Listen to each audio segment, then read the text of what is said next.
বিশ্ব ইসলামী আন্দোলনের অন্যতম নেতা মজলুম মানুষের কণ্ঠস্বর আমাদের প্রিয় রহমান জনাব ডাক্তার শফিকুর রহমান। ডাক্তার শফিকুর রহমান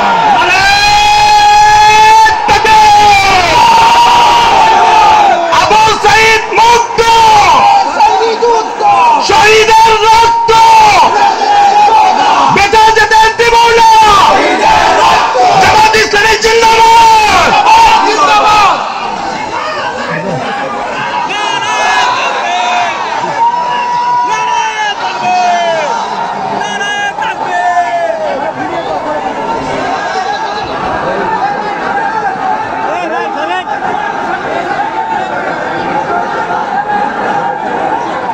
আসসালামু আলাইকুম ওয়া রাহমাতুল্লাহি ওয়া বারাকাতুহু। আলহামদুলিল্লাহি রাব্বিল আলামিন ওয়াস সালাতু ওয়াস সালামু আলা রাসূলিহিল কারীম ওয়া আলা আলিহি ওয়া সাহবিহি ওয়া আহলি বাইতি আজমাইন, আম্মা বাদ। বাংলাদেশ জামাত ইসলামী গাজীপুর মহানগরী এবং জেলা শাখা কর্তৃক আয়োজিত সম্প্রতি বৈষম্য বিরোধী আন্দোলনে শহীদ পরিবার এবং আহতদের সাথে মত বিনিময় এবং সুধী সমাবেশের সম্মানিত সভাপতি, গাজীপুর মহানগরী জামাত ইসলামের সম্মানিত আমির, কেন্দ্রীয় মজলিসে শুরার অন্যতম সদস্য জনাব অধ্যাপক জামাল উদ্দিন, মঞ্চে বসা কেন্দ্রীয় নেতৃবৃন্দ, স্থানীয় নেতৃবৃন্দ, প্রিয় গাজীপুরবাসী, সাংবাদিক বন্ধুগণ, আসসালামু আলাইকুম ওয়া রাহমাতুল্লাহ।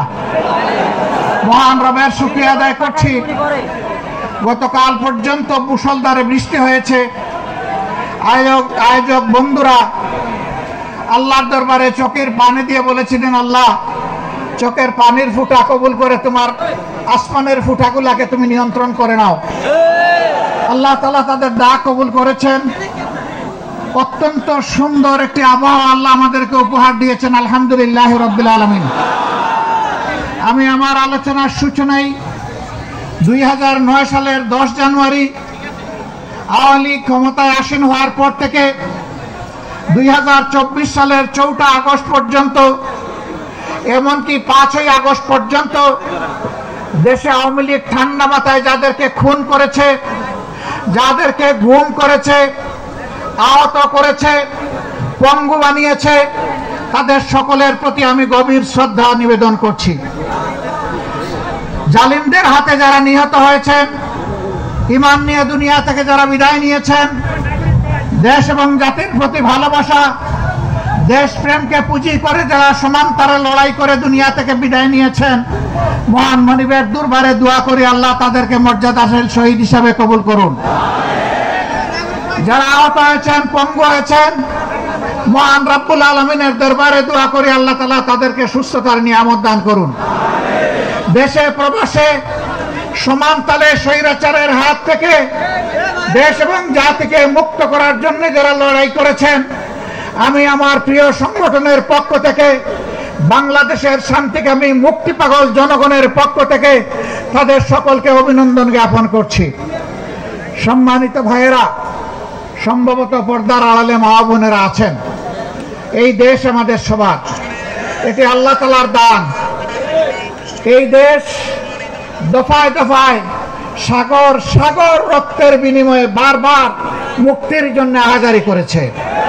47-এ, 71-এ, আবার 24 সালে কোন জাতি আমি জানি না তাদের নিজেদের মুক্ত স্বাধীন অধিকারের জন্য এত রক্ত এত দফায় দিয়েছে কিনা আমি জানি না। আল্লাহ তাআলার দরবারে দোয়া করি আল্লাহ তাআলা এই জাতির লড়াকু এই সৈনিকদের সমস্ত ত্যাগকে কবুল করুন। সমান তালে যুদ্ধ করেছে নারীরা, পুরুষরা, যুদ্ধ করেছে 1.5 মাসের শিশুরা। 24 তারিখ যে নতুন স্বাধীনতা বাংলাদেশের মানুষ লাভ করেছে, তার মাত্র 2 দিন আগে উত্তরায় এক মা 1.5 মাসের শিশুকে তুলে নিয়ে তিনি রাস্তায় চলে এসেছিলেন, গুলির সামনে বুক পেতে দাঁড়িয়েছিলেন। সাংবাদিকরা বলেছে, মা তুমি সরে যাও, তোমার এই কচি বাচ্চাকে নিয়ে তুমি এখানে থেকো না। সে বলেছে, আমার তো কোনো বড় বাচ্চা নাই, আমার পরিবারে তাইলে কি কোনো শহীদ হবে না? আমি এই বাচ্চা নিয়ে শহীদ হওয়ার জন্য এখানে এসেছি। আমি আমার এবং আমার বাচ্চার শাহাদাতের বিনিময়ে জাতি মুক্ত হয়েছে, স্বাধীন হয়েছে, আমি দেখতে চাই। আল্লাহু আকবার, আল্লাহু আকবার।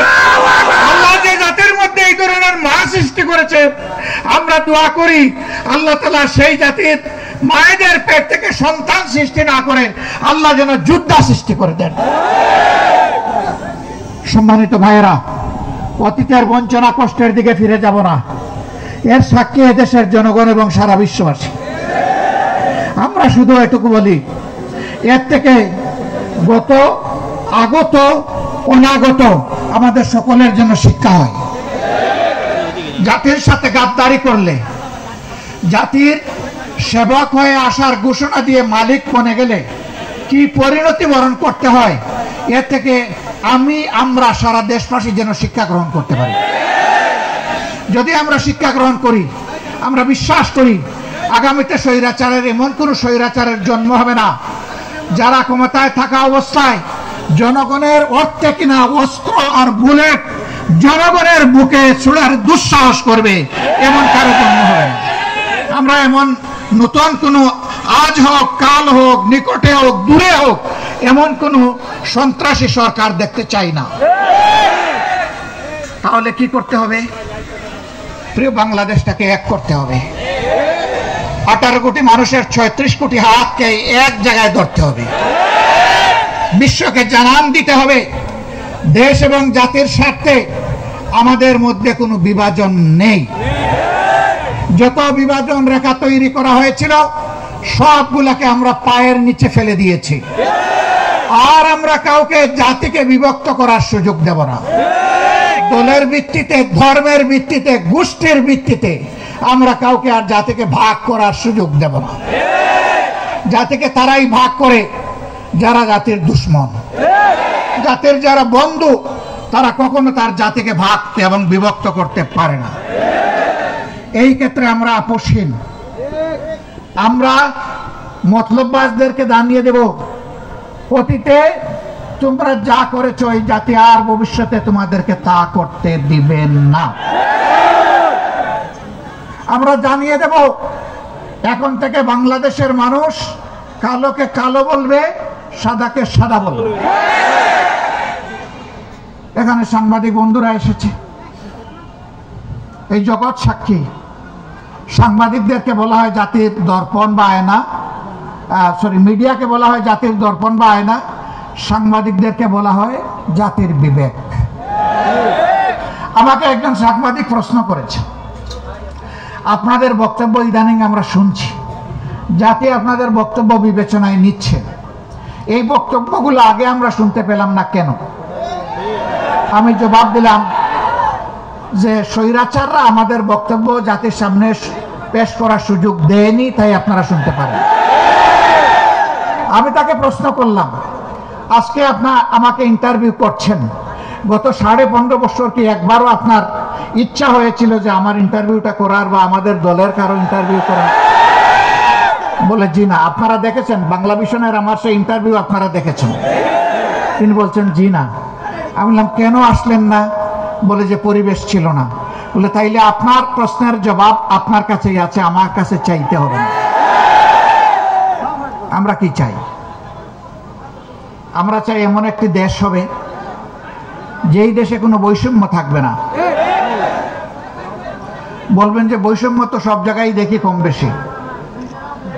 হ্যাঁ, বৈষম্য থাকবে না তার মানে সবার উচ্চতা গলা কেটে সমান করে দিতে হবে, তাই না?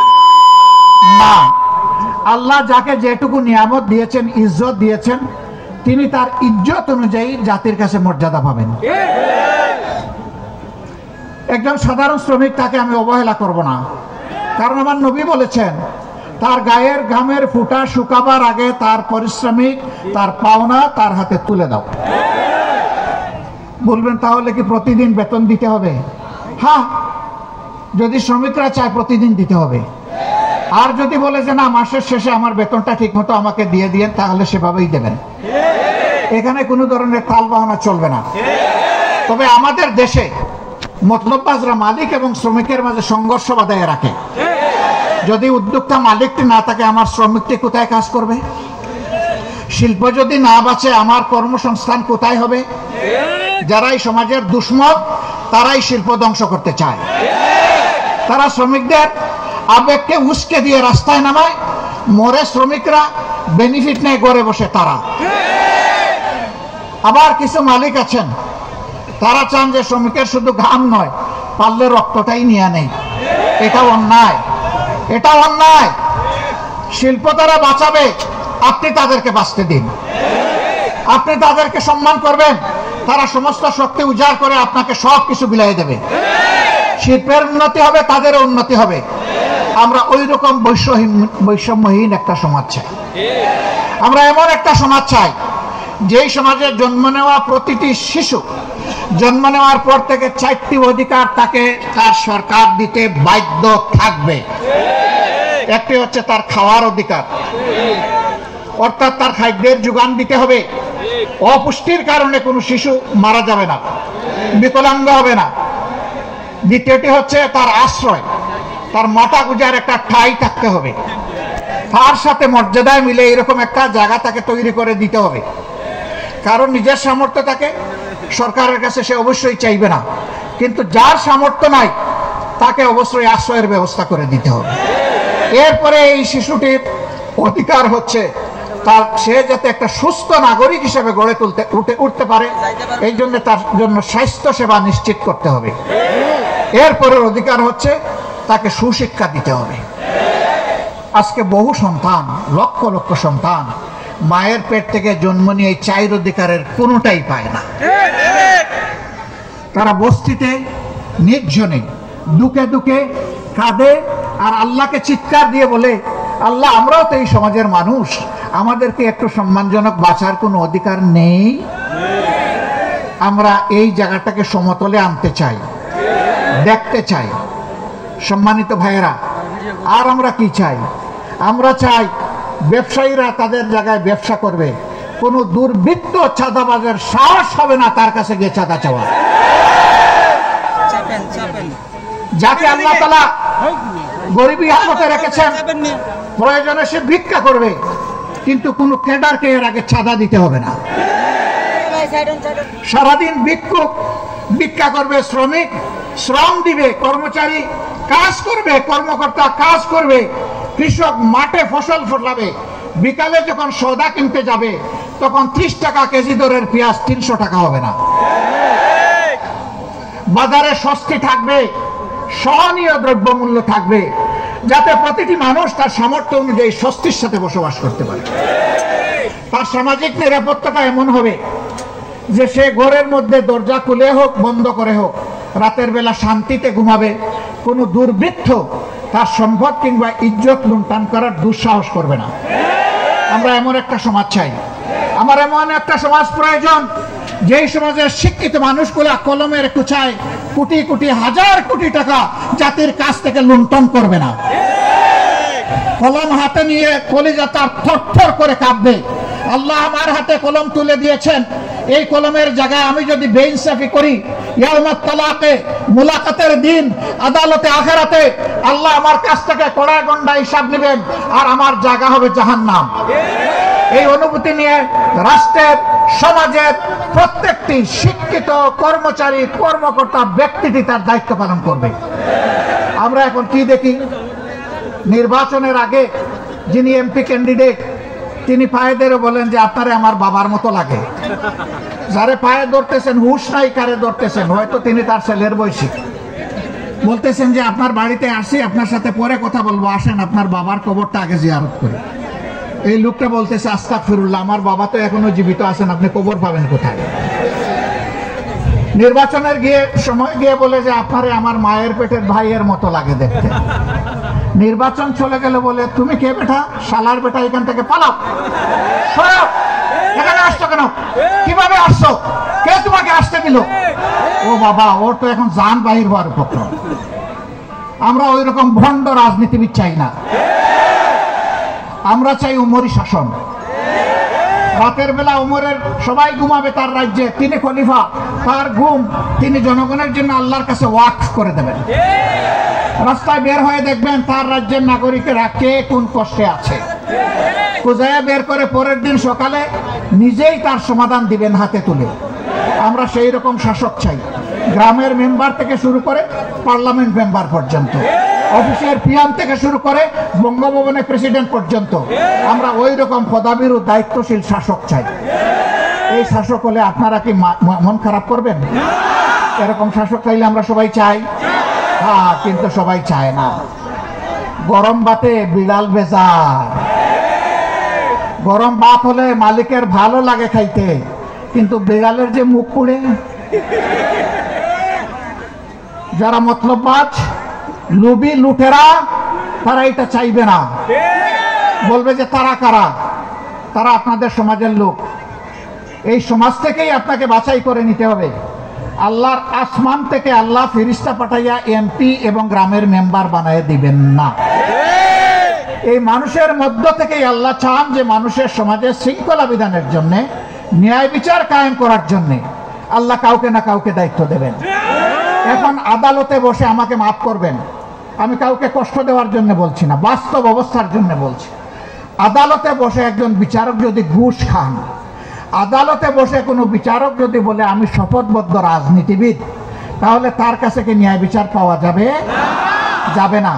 আমরা কোনো শপথবদ্ধ রাজনীতিবিদকে আদালতের বিচারক হিসাবে দেখতে চাই না। একজন সরকারি কর্মকর্তা কর্মচারী, তিনি রাষ্ট্রের সেবক, কিন্তু দল, গোষ্ঠী কিংবা ব্যক্তির সেবক নন। আমরা এমন কোন কর্মকর্তা কর্মচারী আগামীতে দেখতে চাই না যে যাদেরকে বাধ্য করা হবে রাষ্ট্র, জনগণ বাদ দিয়ে গোষ্ঠীর পূজা করার জন্য। এমন একটা দেশ আমাদের সকলের কামনা। সেই দেশটা আমাদেরকেই গড়তে হবে ইনশাআল্লাহ। বাংলাদেশ জামাতে ইসলামিক কমিটেড 15.5 বছর ইতিহাসের বর্বরতম নির্যাতন চালানো হয়েছে জামাতে ইসলামের উপর। 1-2 করে 11 জন শীর্ষ নেতাকে হত্যা করা হয়েছে, জুলুম করে বিচারিক হত্যাকাণ্ড ঘটানো হয়েছে। তার সর্বশেষ দুঃখজনক ঘটনার শিকার হয়েছেন আমাদের কলিজার টুকরা আল্লামা দেলাওয়ার হোসেন সাহেব। শহীদ আমিরে জামাত মৌলানা মতিউর রহমান নিজামী থেকে শুরু করে অধ্যাপক গোলাম আজম রাহিমাহুল্লাহ থেকে শুরু করে যাদেরকে হত্যা করা হয়েছে, আমরা দেখতে চাই এই জগতে সেই হত্যাকারীদের বিচার হয়েছে। হত্যার পরিকল্পনাকারী, মাস্টার মাইন্ড, হত্যা বাস্তবায়নকারী, আদালতে বসে যারা দুষ্ট রায় দিয়েছে তারা, যারা মিথ্যা সাক্ষী দিয়েছে তারা, ইনভেস্টিগেশন করতে গিয়ে যারা নাটক বানিয়েছে তারা, এদের কেউ যেন সেই অপরাধ থেকে রেহাই না পায়। সম্মানিত বন্ধুগণ, শুধু কি আমাদের নেতৃবৃন্দকে আর কর্মীদেরকে হত্যা করা হয়েছে? না, এরা গোটা জাতিকে হত্যা করতে চেয়েছিল।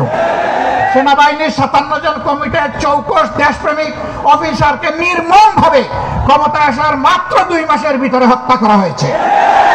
পিডিআর বাহিনীকে ধ্বংস করা হয়েছে। নিজেদের ক্ষমতায় যাওয়ার সিঁড়ি হিসাবে তাদেরকে বলির পাতা বানানো হয়েছে। এই সবগুলোর বিচার চাই। নিরীহ মানুষগুলো যারা জেলে বন্দী আছে তাদের সবার মুক্তি চাই। এটি মাজহারুল ইসলাম, তিনি কি দুষ্কার ছিলেন? তার বিরুদ্ধে 1.5 মাইল দূর থেকে অমাবস্যার রাতে তারে নাকি দেখে চিনছে, এটাও সাক্ষী তার বিরুদ্ধে। এইরকম বাজে সাক্ষী, মিথ্যা সাক্ষীর মাধ্যমে, বাজে এবং মিথ্যা অভিযোগের মাধ্যমে যারা চলে গেছেন তাদেরকে ফেরত পাবো না। কিন্তু আমরা দেখতে চাই যে আজহারুল ইসলাম সাহেবের উপর এখন যেন ন্যায় বিচার করা হয়। সম্মানিত ভাই ও বন্ধুগণ, আমরা বলেছিলাম আমরা প্রতিশোধ নেব না, আইন হাতে তুলে নেব না। মহান রবের শুকরিয়া আদায় করি, 56,000 বর্গ মাইলের আমাদের 2.5 কোটি সহযোগী আল্লাহর মেহেরবানি চরম ধৈর্য ধারণ করেছে। কেউ বলতে পারবে না এত বড় পরিবর্তনের পরে তারা কারো গায়ে হাত দিয়েছে, কারো ইজ্জতে টান দিয়েছে, কারো কাছে চাঁদা চেয়েছে, রাজপথ অথবা ফুটপাত দখল করেছে, কোন ব্যবসায়ীকে হয়রান করেছে, হুমকি দিয়েছে। আল্লাহর মেহেরবানি কেউ বলতে পারবে না। যে আল্লাহ তৌফিক দিয়েছেন, আবার মাথা নত করে সেই আল্লাহর শুকরিয়া আদায় করি, আলহামদুলিল্লাহ। আমরা আমাদের ক্রোধকে পায়ের নিচে ফেলেছিলাম, আল্লাহর কাছে চেয়েছিলাম, আল্লাহ এটা যদি বিজয়ের প্রাথমিক আলামত হয়, এখানে গোলামদের বান্দীদের অহংকার করার কোনো জায়গা নেই। সমস্ত প্রশংসা কেবল তোমার। তুমি যে 3 দফা কর্মসূচি দিয়েছ, বিজয়ের সাথে ওইটাই আমরা পালন করব। ফাসাব্বিহ বিহামদি রাব্বিকা ওয়াস্তাগফির। আমরা তোমার প্রশংসা গাইব, আমরা তোমার পবিত্রতা বয়ান করব, করতেই থাকবো। আর মানুষ হিসাবে আমাদের যত ত্রুটি বিচ্যুতি হয়েছে তার জন্য তোমার কাছে ইস্তেগফার করব, মাপ চাই। আমরা আমাদের কর্মীদেরকে বলেছিলাম যে সেজদায় পড়ুন, চোখের পানি দিয়ে খুশির সাথে আল্লাহ শুকরিয়া আদায় করুন। আমরা বলেছিলাম কমপক্ষে 1টা রোজা রেখে আল্লাহ শুকরিয়া আদায় করুন। আমরা বলেছিলাম কমপক্ষে 2 রাকাত নফল নামাজ পড়ে বলেন, ও আল্লাহ সমস্ত মেহেরবানি তোমার, তোমার কাছে আমরা শুকরিয়া আদায় করছি, আর কারো কাছে নয়। আমরা বলেছিলাম নিজের তৌফিক অনুযায়ী অসহায় মানুষকে একটু সাদাকা দেন। আলহামদুলিল্লাহ, দেশে বিদেশে যত জায়গায় আমাদের সহকর্মী শুভাকাঙ্ক্ষীরা ছিলেন, তারা সবাই এই কাজ করেছেন। আমি আল্লাহর শুকরিয়া আদায় করি, আমাদের ভাই বোনদেরও আমি শুকরিয়া আদায় করি। বলবেন তাহলে এত বড় পরিবর্তনে কারো কি কোনো ভূমিকা নেই? কেন থাকবে না? 2009 সালের 26 ফেব্রুয়ারি পিলকানায় মায়েদের কান্না আল্লাহ শুনেন নাই? এখন পর্যন্ত তারা কাছে, আল্লাহ দেখেন না? সামিউন বাসির, আল্লাহ সব শুনেন এবং সব দেখেন। চোখের পানি দেখেন আর বুকের আহাজারি আল্লাহ শুনেন। তাদের থেকে শুরু করে আমরা দফায় দফায় আন্দোলন করেছি, স্বৈরাচারকে আমরা হটাতে পারিনি, এটা সত্য। কিন্তু আল্লাহ তাআলা 24-এ এনে তাদের দফা রফা করেছেন। আর এই কাজটা সম্পন্ন হয়েছে আমাদের যুব সমাজ, তরুণদের হাতে। আমরা এই বাবাদেরকে সেলিউট জানাই। আমরা দোয়া করি আল্লাহ তাআলা তাদেরকে যেন আগামীতে এই জাতির এবং দ্বীনের খেদমতের জন্য কবুল করেন। তাহলে জীবনও তাদের সার্থক, আখিরাতে তাদের সার্থক হবে ইনশাআল্লাহ। প্রিয় ভাইরা, কত দুঃখের কাহিনী আমাদেরকে সঙ্গ দিচ্ছে। আলেম ওলামা যারা মিম্বরে দাঁড়িয়ে আমাদেরকে খুতবা দেন, মেহরাবে দাঁড়িয়ে যারা ইমামতি করেন, আমরা যাদের কথা প্রাণ ভরে শুনি, আমরা চোখের পানি ফেলি, নিজেকে খুঁজে পাওয়ার চেষ্টা করি। 2013 সালের 5ই মে শাপলা চত্বরে তাদের সাথে কি আচরণটা করা হয়েছিল। এই আলিম উলামাকে রাতের অন্ধকারে চতুর্দিকে আলো নিভিয়ে তারা ব্রাশ ফায়ার করে কতজনকে যে হত্যা করেছে আল্লাহ ভালো জানে। তাদের লাশটাও পরে পাওয়া গেল না। পাওয়া যাবে কেমনে? দুষ্ট সরকারের ভ্রষ্ট এক মন্ত্রী, সে এই 24-এর পতনের মাত্র 4 দিন আগে বলল, বাড়াবাড়ি করবেন না, 13 সালের 5 মে শাপলা চত্বর ভুলে যাবেন না। রাত্রে 12টার পরে আমরা সবগুলাকে সাফ করে দিয়েছিলাম। একজন বলেছিল না এই কথা, বাবাজি এখন তুমি কোথায়? যাদেরকে সাফ করেছিলে আল্লাহ তাদেরকে খোলা আসমানের নিচে এখন জায়গা করে দিয়েছে। তুমি এখন কোথায়? কোন জঙ্গলে লুকিয়ে আছো? কোন গর্তে তোমার অবস্থান জাতি এখন জানতে চায়। আল্লাহ এই জমিন থেকে তোমাদের সমস্ত ইজ্জত সাফ করে দিয়েছে। এখন বিভিন্ন জায়গায় তোমরা পালাচ্ছ কেন বাবারা? এটা না তোমাদের মার দেশ না বাবার দেশ? আমরা না তোমাদের দাস এবং প্রজা? তোমরা না দেশের মালিক ছিলা? তো মালিকগুলা কোথায় গেলা? আসো সাহস করে। তোমরা যাদের উপর সবচেয়ে নিকৃষ্ট আচরণ করেছ, তোমরা সাক্ষী, জগৎ সাক্ষী, মাবুদ সাক্ষী, তাদের একজন মানুষ এই দেশ থেকে পালানোর চেষ্টা করেননি। হাসি মুখে ফাঁসি বরণ করেছেন, কিন্তু অন্যায়ের কাছে আল্লাহ তাদের মাথা সমুন্নত রেখেছিলেন, তারা মাথা নত করেন। তাদেরই একজন আমাদের কলিজার টুকরা মীর কাসেম আলী, তিনি তো আমেরিকায় ছিলেন। তার আপনজনরা তাকে অ্যাডভাইস করেছে not to come back in Bangladesh. তিনি বলেছেন ওয়াই, কেন আসবো না, এটা আমার জন্মস্থান। বলে যে জামাতের নেতৃবৃন্দের সাথে যা করা হয়েছে আপনি আসলে তাই করব। তিনি বললেন আমি 2টি কারণে আসব। একটি হলো আমার বিরুদ্ধে অভিযোগ মিথ্যা চিৎকার দিয়ে আল্লাহকে জানানোর জন্য আসব। আরেকটি কারণে আমি আসব, এটা যদি শাহাদতের পথ হয়, আল্লাহ যেন আমার নেতৃবৃন্দের সাথে আমারও শাহাদতটা কবুল করেন, এই জন্য আমি আসব। এটা মুমিনের বুক, এটাই মুমিনের ঠোঁট, এটাই মুমিনের কলিজা, এটাই মুমিনের হৃদয়, এটাই মুমিনের আকীদা।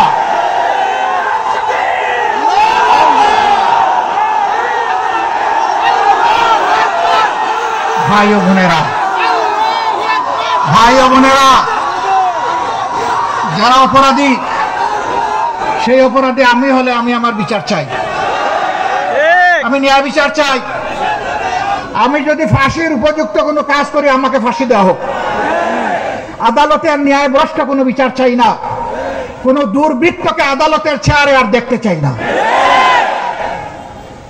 যারা বিবেকের এই আমানত রক্ষা করতে পারবে, তাদেরকেই আমরা আদালতের বিচারের আসনে, সম্মানিত আসনে দেখতে চাই। যারা কারো মুখের দিকে তাকাইয়া কোনো বিচার করবে না, বরঞ্চ নীতি এবং নৈতিকতার উপর, সাক্ষী এবং ফ্যাক্টের উপর, বাস্তবতার উপর যারা বিচার করবে, সেই বিচারের রায় যদি ভুল হয়, তাও আল্লাহর কাছে তারা পুরস্কৃত হবে, কারণ বিচারের পদ্ধতি ছিল সঠিক। এমনকি আল্লাহ রসুল বলেছেন, আমার বিচারে কেউ নির্দোষ হয়ে যাওয়ার মানে এই নয় যে আল্লাহর বিচারেও সে নির্দোষ। আমি যা সাক্ষী প্রমাণ পাই, তার ভিত্তিতে আমি রায় দেই। যদি কেউ ভুল সাক্ষীর মাধ্যমে আমার কাছ থেকে ভুল রায় আদায় করে, এর জন্য সে দায়ী, এবং হাসরের দিন তার ডাবল শাস্তি হবে। একটা তার পাপের শাস্তি, আর একটা বিচারাঙ্গনকে প্রতারিত করার শাস্তি। সম্মানিত ভাইরা, আমরা ন্যায় বিচার চাই। এই জন্য যারাই যেখান থেকে এই জাতির উপর জুলুম করেছেন, তাদের সকলের বিচার এই জাতি দেখতে চায়। যারা শহীদ হয়েছে, আমাকে সাংবাদিকরা প্রশ্ন করে, আপনাদের দলের কয়জন শহীদ হয়েছে? আমি ওই যত শহীদ হয়েছে সব আমাদের দলের। ওইটা কিভাবে বলেন? অন্য দলও তো দাবি করে। বলে আমাদের দল কোনটা জানেন? আমাদের দল হচ্ছে মানবতার দল। আমাদের দল হচ্ছে 18 কোটি মানুষের দল। 18 কোটি মানুষ যেখানে আছে, আমরা ওই দলে আছি। আমরা শহীদদেরকে কোনো দলীয় ভিত্তিতে ভাগ করতে চাই না। এই শহীদরা জাতির সম্পদ, ইজ্জতের চূড়ান্ত সীমায় আমরা তাদেরকে রাখতে চাই, দেখতে চাই। কিন্তু রাষ্ট্রের দায়িত্ব আছে। যারা লড়াই করে বুকের রক্ত দিয়ে, জীবন দিয়ে, যাদের সন্তানেরা, যাদের স্বামীরা, যাদের বাবারা এই সমাজকে মুক্তি এনে দিয়ে গেছেন, এই পরিবারগুলোর প্রতি সরকারকে অবশ্যই তার নৈতিক দায়িত্ব পালন করতে হবে। জাতিকেও দায়িত্ব পালন করতে হবে। এই জাতির অংশ হিসাবে আমরা একটু দায়িত্ব পালনের চেষ্টা করেছি। আমি মাপ চাইব শহীদ পরিবারের লোকদের কাছে। আমরা আপনাদের পাশে গিয়েছি আপনাদেরকে অনুগ্রহ করার জন্য, বরঞ্চ আপনাদের দোয়াটি নিয়ে আমাদের দিলটা, বুকটা শীতল করেছে।